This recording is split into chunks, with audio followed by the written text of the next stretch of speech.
Today is Cinco de Mayo, and I would like to personally thank the New York Yankees for giving me plenty of reasons to drink. Started off early in the afternoon when we found out that Carlos Rodon's back injury was, I believe it was quoted as being chronic. So there's a possibility we won't see him for the rest of the year. So our big free agent star pitcher, the one guy that we added to make this team better, because Brian Cashman thought we were just fine everywhere else, even though we got swept by the Astros. The one guy that we got, he might not play all year. That's great. And you know what's weird? So why is it that our stars get hurt? But no. Johnny Brito and Clark Schmidt, those are the guys that stay healthy. Sevi gets hurt. Rodon gets hurt. But no. We got to see more of Johnny Brito and frickin' Clark Schmidt. So that happened today, early in the afternoon. Then the game started, and I, really didn't think the Yankees were going to win this just because Johnny Brito was on the mound, and Johnny Brito did Johnny Brito things. I mean, he's got a 6 ERA, 4 innings, 4 earned runs, 1 walk, 2 strikeouts. I kind of figured this was going to be the game. In fairness to Johnny Brito, Tampa Bay has caused a lot of pitchers to look really awful.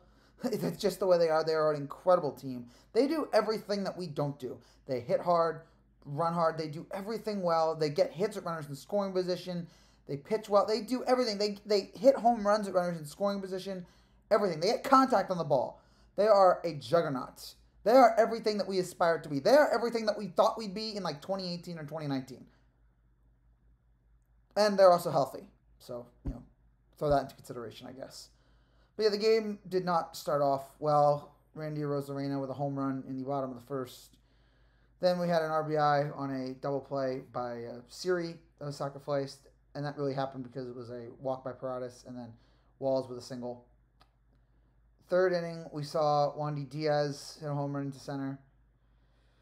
Then Franco with a ground rule double. Arozarena was hit by a pitch. And then Ramirez grounded into a fielder's choice, scoring Franco. 4-0 Tampa after 3. I had already resigned myself to yet another Yankees loss. I wasn't going to really get angry about it. Especially because the Yankees offense yet again showed no signs of life.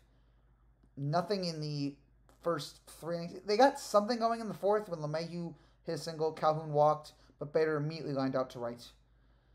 Top of the fifth ended with Cabrera grounding into a double play.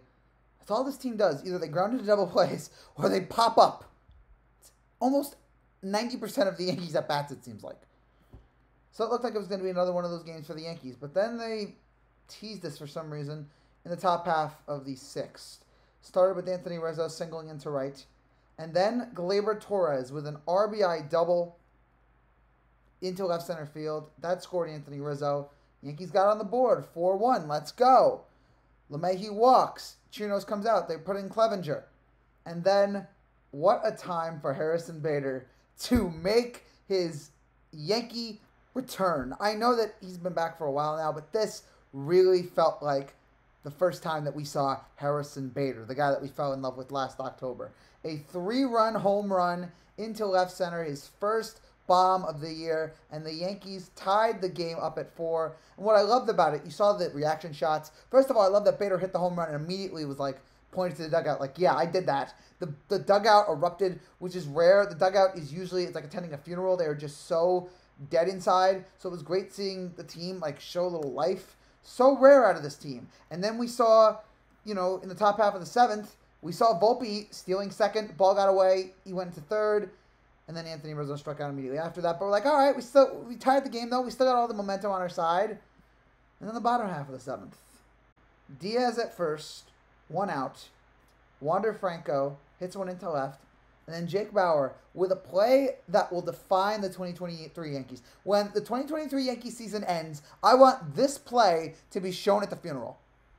Honestly, I want this play to be shown at my funeral. Because when this team kills me, this is why.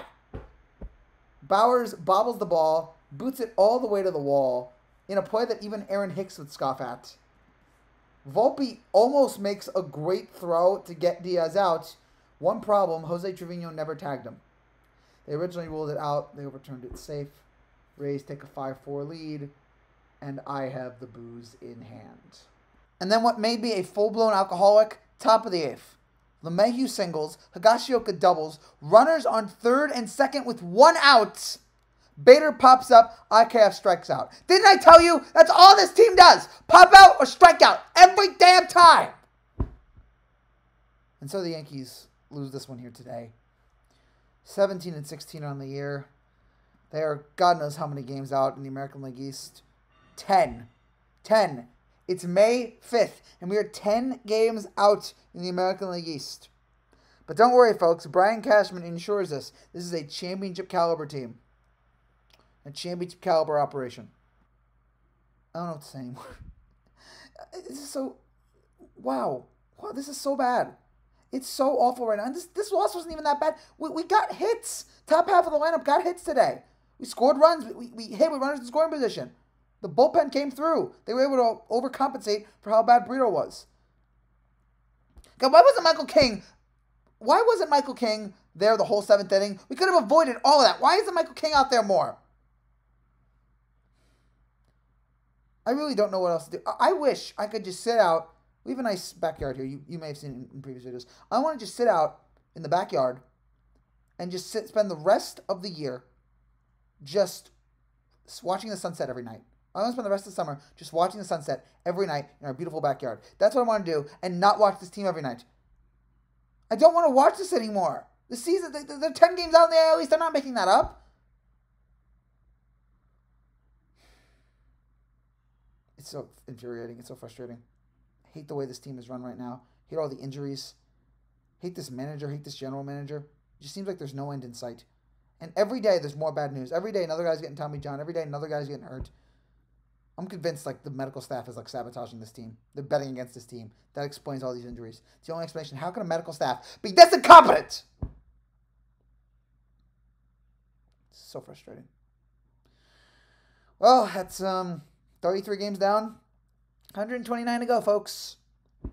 120 freaking 9 to go. That's it for now, guys. Thank you guys so much for watching. If you're new to this channel, like to see, make sure you subscribe down below. I'm sorry that I don't give the expert analysis or the insight that Pete and Derek get, able to articulate their points in a really meaningful way. I can't do that. All I can do is just scream and yell and curse. That's all I can do. But honestly, as a Yankee fan, I think a lot of you relate because that's how all of you want to too. A lot of you can't talk the way Derek and Pete talk. You can't speak in a profound way like they do, but you can scream and yell and curse. And that's what I do. And I think that's why so many of you like me, because we relate. I will see you guys tomorrow for Yankees-Rays Game 2. I have no more energy to do this, but I'm going to do it anyway for you, the fans.